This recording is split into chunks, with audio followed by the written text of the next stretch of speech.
जय श्री कृष्ण। महाभारत के कुरुक्षेत्र में श्री कृष्ण भगवान द्वारा अर्जुन को दिया गया यह अमृत वचन श्रीमद् भगवत गीता आज भी हमारे जीवन का मार्गदर्शन करता है। श्रीमद् भगवत गीता 18 अध्याय में विभाजित है। आज हम प्रथम अध्याय अर्जुन विषाद योग का सरल हिंदी में श्रवण करेंगे, जो गीता को समझने से, जीवन में उतारने से हर समस्या का समाधान मिलता है। भगवान ने सिर्फ अर्जुन को नहीं पर हमें भी सही दिशा बताने के लिए यह अमूल्य ज्ञान दिया था। गीता सुनने का जो महात्मा है वह भी श्रवण करेंगे। आज से प्रत्येक गुरुवार हम श्रीमद् भगवत गीता का एक अध्याय, उसके हिंदी अर्थ और महात्म्य के साथ श्रवण करेंगे। तो आओ चलते हैं, शुरुआत प्रार्थना करेंगे। ओम श्री गणेशाय नमः। वसुदेवसुतं देवं कंसचाणूरमर्दनं देवकी परमानन्दं कृष्णं वन्दे जगद्गुरुं। श्रीकृष्णं वन्दे जगद्गुरुं। सभी को जय श्री कृष्ण। सद्गुरुदेव के चरणों में शत शत प्रणाम। शुरुआत करते हैं। श्री भगवान जी ने अर्जुन को जो गीता ज्ञान दिया सो मुझे मिले। हे प्रभु, गीता ज्ञान के उच्चारण करने से तुम्हारे भक्त पूर्ण ब्रह्म को पाते हैं। प्रभु, मैं आपकी शरण में पड़ा हूँ। हे कमलावल्लभ श्री कृष्ण भगवान, तेरे संतों और भक्तों के हेतु मैं यह ज्ञान हिंदी भाषा में कहता हूँ।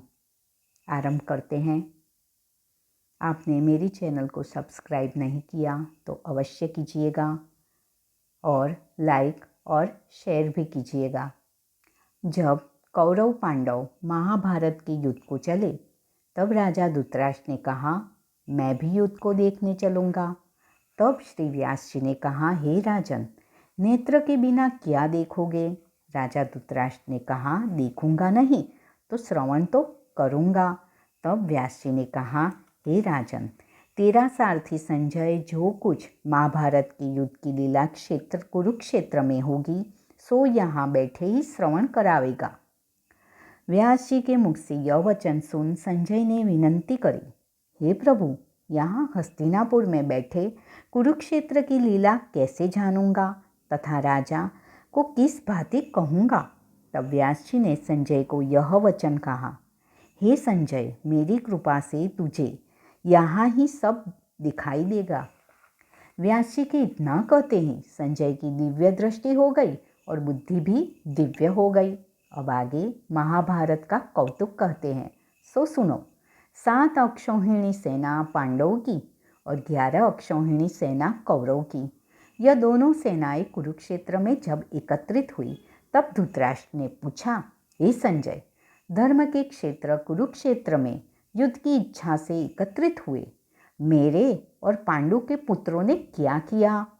संजय ने कहा, पांडवों की सेना की व्यूहित देखकर दुर्योधन आचार्य द्रोण के समीप जाकर कहने लगे, हे आचार्य, देखिए, आपके शिष्य बुद्धिमान द्रुपद पुत्र ने पांडवों की बड़ी सेना की कैसी व्यूह रचना की है। इस सेना में अर्जुन, भीम जैसे बड़े बड़े धनुर्धारी वीर, विराट, महारथी द्रुपद, धृष्टकेतु, चेकितान, बलवान काशी, पुरुजित, कुंती भोज, नरों में श्रेष्ठ शैव्य, पराक्रमी युद्धामन्यु, बलवान उत्तमौजा अभिमन्यु और द्रौपदी के पुत्र सबके सब महारथी हैं। हे ब्राह्मण श्रेष्ठ, आपके स्मरणार्थ अब मैं अपनी सेना के प्रधान सेनापतियों के नाम बताता हूँ। आप भीष्म, कर्ण, युद्ध विजयी कृपाचार्य, अश्वत्थामा, विकर्ण, सोमदत्त का पुत्र भूरिश्रवा और बहुत से सूरवीर मेरे लिए प्राण तक देने के लिए तैयार है। यह लोग शस्त्र चलाने में अति निपुण है। हमारी सेना को जिसके भीष्म रक्षक है अपरिमित बल है और उनकी सेना जिसके भीम रक्षक है थोड़ा बल है। अब आप सब अपने अपने मोर्चों पर सावधान रहकर सेनापति की रक्षा कीजिए। भीष्म पितामह ने दुर्योधन को प्रसन्न करते हुए और ऊंचे स्वर से गरजते हुए शंख बजाया। फिर वहाँ चारों ओर शंख, नगाड़े, ढोल, गौमुख आदि बाजे बजने लगे, जिनका बड़ा भयंकर शब्द हुआ, जिसके अंतरंग सफेद घोड़ों के रथ पर बैठे हुए माधव, श्री कृष्ण और पांडव अर्जुन ने दिव्य शंखों को बजाया। श्री कृष्ण ने पांचजन्य और अर्जुन ने भी देवदत्त नामक शंखों और भीष्म कर्म करने वाले भीम ने पौंड्रक नामक बड़े शंख को बजाया। कुंती पुत्र राजा युधिष्ठिर ने अनंत विजय, नकुल ने सुघोष और सहदेव ने मणिपुष्पक और धनुर्धर काशीराज शिखंडी, धृष्टद्युम्न विराट, अपराजित सात्यकी, राजा द्रुपद और द्रौपदी के पांचों पुत्र और महाबाहु अभिमन्यु, इन सब वीरों ने अपने अपने शंखों को बजाया। उन शंखों के भारी शब्द से आकाश और पृथ्वी गूंज उठे और धृतराष्ट्र के पुत्रों के हृदय कांप उठे। हे राजन, अर्जुन ने कौरवों को युद्ध के लिए प्रस्तुत देखकर धनुष उठाकर श्री कृष्ण से कहा कि हे अच्युत, मेरा रथ सेनाओं के बीच में खड़ा कीजिए, जिससे मैं युद्ध करने वालों को देख लूं कि इस रणभूमि में मुझे किन किन के साथ युद्ध करना चाहिए। दुर्बुद्धि दुर्योधन से प्रीति करने वाले जो युद्ध के लिए यहाँ एकत्रित हुए हैं, उनको देखूंगा। संजय ने कहा, हे राजन, अर्जुन की बात सुनकर श्री कृष्ण ने भीष्म, द्रोण आदि वीरों के सामने उत्तम रथ को खड़ा करके कहा कि हे वीर, युद्ध के लिए उद्यत इन कौरवों को देख लो। अर्जुन ने चाचा, बाबा, गुरु, मामा, भाई, पुत्र, पौत्र, मित्र, श्वशुर और स्वजनों को शस्त्रों से सुसज्जित खड़े देखा और उसने इन दोनों सेनाओं में अपने ही सब बांधवों को देखकर परम दयाद्र हुए और अत्यंत खेद के साथ यह वचन कहे, हे कृष्ण, युद्ध की इच्छा से आए हुए इन अपने बंधुओं को देख मेरे अंग ढीले होते जाते हैं और मुख सूखा जा रहा है। मेरा शरीर बेकल होता है, गांडीव हाथ से गिरा जाता है। हे केशव, मुझ में यहाँ खड़े रहने का सामर्थ्य नहीं है और सब लक्षण मैं उल्टे देख रहा हूँ। संग्राम में अपने स्वजनों का वध करके कोई लाभ नहीं होगा। हे कृष्ण, मैं जीत, राज्य और सुख भी नहीं चाहता हूँ। हे प्रभु, हमको राज्य, भोग तथा जीवन से क्या काम है, क्योंकि जिनके लिए राज्य, भोग और सुख की इच्छा की जाती है, वे सब इस युद्ध में प्राण और धन की इच्छा छोड़ मरने को तैयार है। और आचार्य, पिता, पुत्र, पितामह, माता, श्वशुर, पौत्र, साले और संबंधी, ये सब मुझे मारे तो भी हे मधुसूदन, मैं इन्हें मारने की इच्छा नहीं करूँगा।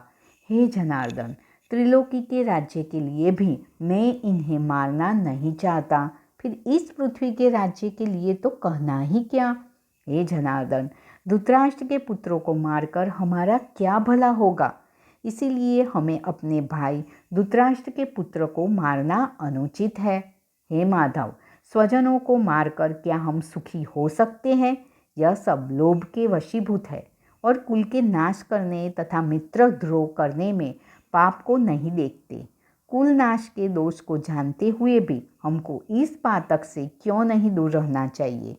कुल का नाश होने से कुल के प्राचीन धर्म नष्ट हो जाते हैं, फिर धर्मनाश होने से कुल में पाप बढ़ता है। हे कृष्ण, पाप से कुल की स्त्रियां व्यभिचारिणी होती है, जिससे वर्णशंकर संतान उत्पन्न होती है। वह वर्णशंकर जिन पुरुषों ने कुल को नष्ट किया है, उनको तथा उस कुल को नरक में पहुंचाते हैं, क्योंकि श्राद्ध तर्पण आदि बंद हो जाते हैं। वर्णशंकर बनाने वाले दोषों से कुल ध्वंस को कि जाति धर्म और कुल धर्म निरंतर नाश होते हैं। हे जनार्दन, मैंने बराबर सुना है कि कुल धर्म नष्ट होने से निश्चित नरकवास करना होता है। हाय, हम बड़ा पातक करने को तैयार है, जो राज्य सुख के लोभ से स्वजनों को मारने की कोशिश कर रहे हैं।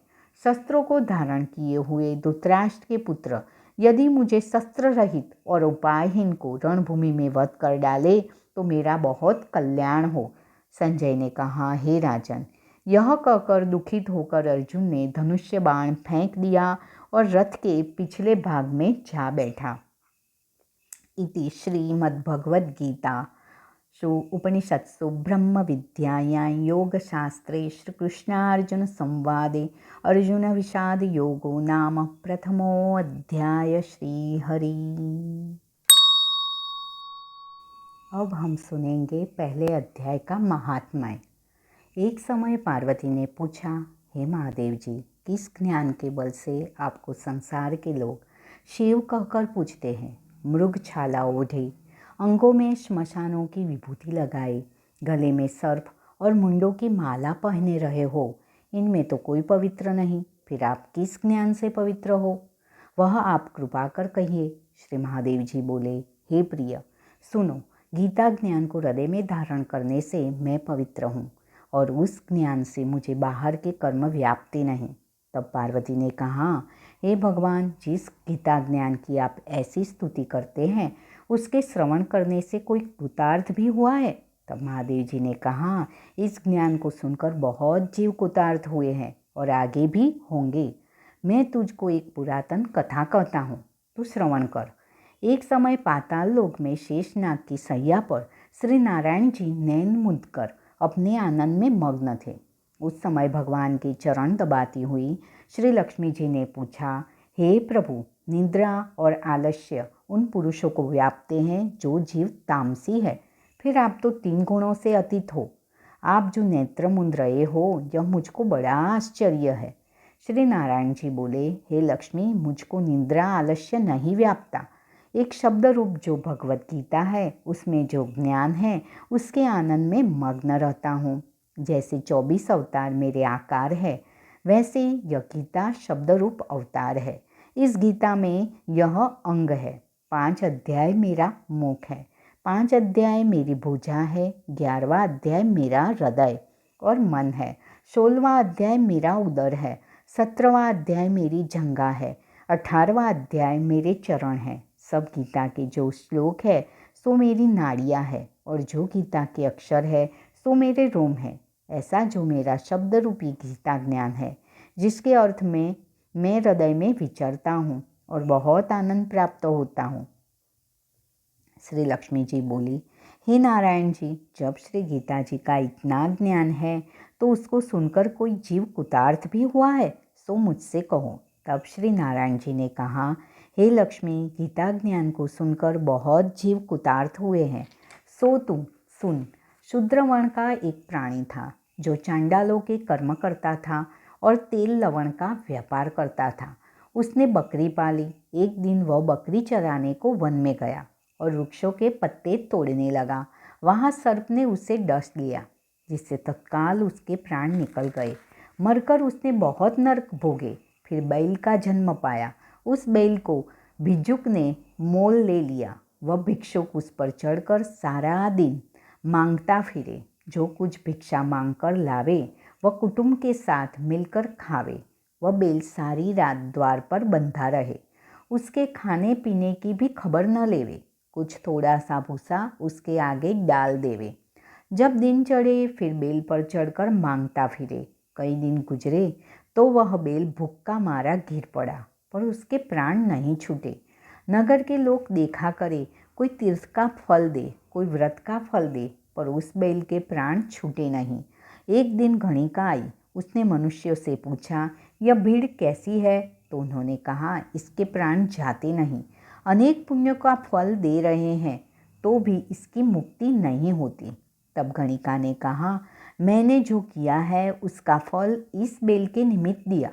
इतना कहते ही बैल की मुक्ति हुई। तब बैल ने एक ब्राह्मण के घर में जन्म लिया।